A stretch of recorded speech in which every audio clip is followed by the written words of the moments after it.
Students, आज हम पढ़ेंगे osmo regulation in different environments में। उसमें आज हम स्टडी करेंगे मेरीन एनवायरनमेंट को। मेरीन एनवायरनमेंट कौन सा एनवायरनमेंट है?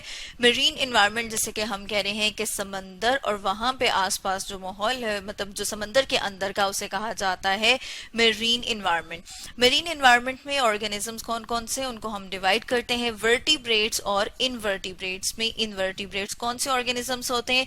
इनवर्टिब्रेट्स वो ऑर्गेनिजम्स हैं जिनमें रीढ़ की हड्डी नहीं होती। जैसे अगर हम एक डायग्राम से देखें तो ये जो हमारे सामने डायग्राम है, इस डायग्राम में आपको डिफरेंट मेरीन इनवर्टिब्रेट्स नजर आ रहे हैं। जैसे हमने बात की थी कि इनवर्टिब्रेट्स जिनमें रीढ़ की हड्डी नहीं होती, और ये क्या होते हैं? ये ऑस्मो कन्फर्मर्स हैं। ऑस्मो कन्फर्मर का मतलब ये है कि ये अपने एक्सटर्नल एनवायरनमेंट के एक्सटर्नल एनवायरनमेंट, वो जो इनके बाहर प्रेजेंट है, उसके आइसोटोनिक हैं। आइसोटोनिक का मतलब ये है कि इनकी बॉडी में वाटर और सोलूट की कंसंट्रेशन तकरीबन वैसी ही होती है जैसे कि इनके बाहर एक्सटर्नल एनवायरनमेंट की है। अब हम बात कर रहे थे इनवर्टिब्रेट्स की। अगर वर्टिब्रेट्स की बात की जाए तो वर्टिब्रेट्स में सबसे पहले हम देख लेते हैं हैग फिशेस को। हैग फिशेस जिन्हें प्रिमिटिव फिशेस भी कहा जाता है, ये भी आइसोटोनिक होती हैं अपने एक्सटर्नल एनवायरनमेंट के। अब हम एक डायग्राम देख लेते हैं जिसमें हैग फिश को दिखाया हुआ है। जैसे ये इस डायग्राम में आप देख रहे हैं, ये एक हैग फिश है। फिशेस को, वर्टिब्रेट्स को हम फर्दर डिवाइड कर सकते हैं टू में। एक हम कहते हैं कार्टिलेजनस फिशेस, मतलब ये कि उनका जो स्केलेटन है वो कार्टिलेज से मिलकर बना है, उन्हें हम कहते हैं कार्टिलेजनस फिशेस। उनमें कौन कौन सी आ जाती हैं? उनमें शार्क्स, रेज आ जाती है। ये भी आइसोटोनिक है अपने एक्सटर्नल एनवायरनमेंट के, सी वाटर के। और अगर हम इसकी डायग्राम देखें तो ये जो आपके सामने एक डायग्राम है, इसमें शार्क को शो किया हुआ है। ये तो थी कार्टिलेजनस फिशेस। अगर हम बोनी फिशेस की बात करें तो उन्हें भी हम एक डायग्राम से देख लेते हैं।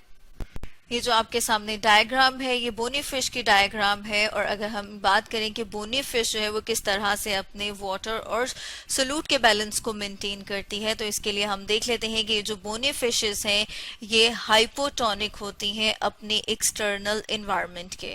हाइपोटोनिक का मतलब क्या है? हाइपोटोनिक का मतलब ये है कि जो इनका इनर एनवायरनमेंट है, इनर एनवायरनमेंट जो हम कह रहे हैं कि बॉडी के जो सेल्स हैं और टिश्यूज हैं, वो जो मिलके एनवायरनमेंट बना रहे हैं, वो उसका इंटरनल एनवायरनमेंट है। वहां पर वाटर की जो कंसंट्रेशन है वो ज्यादा होती है। जैसे कि अगर हम यहाँ पर देख लें तो वाटर की कंसंट्रेशन बॉडी के इनसाइड जो है वो ज्यादा है, ठीक है।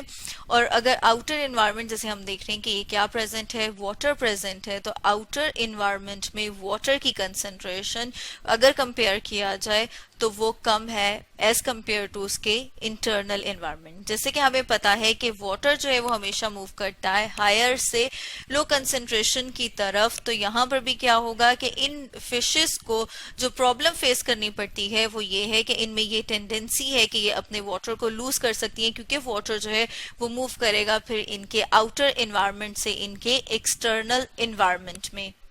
तो जैसे हमने बात की कि इनमें क्या है, they have tendency to lose water. अब इस प्रॉब्लम को ओवरकम करने के लिए वो क्या करते हैं? वो वाटर को गेन करते हैं। Gain of water and salt ion from food and by drinking sea water.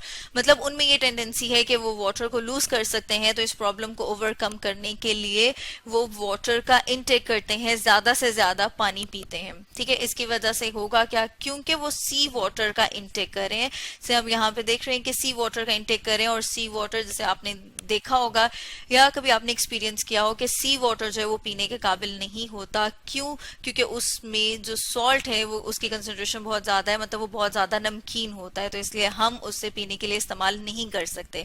लेकिन फिशेस क्योंकि उसका इनटेक कर रही है, वो उसको वो ज्यादा से ज्यादा पी रही हैं, तो सी वाटर जो वो इनटेक कर रही है उसकी वजह से उनकी बॉडी में सॉल्ट की एक्सेस हो जाएगी। तो जो दूसरा प्रॉब्लम उन्हें फेस करना पड़ता है वो क्या है?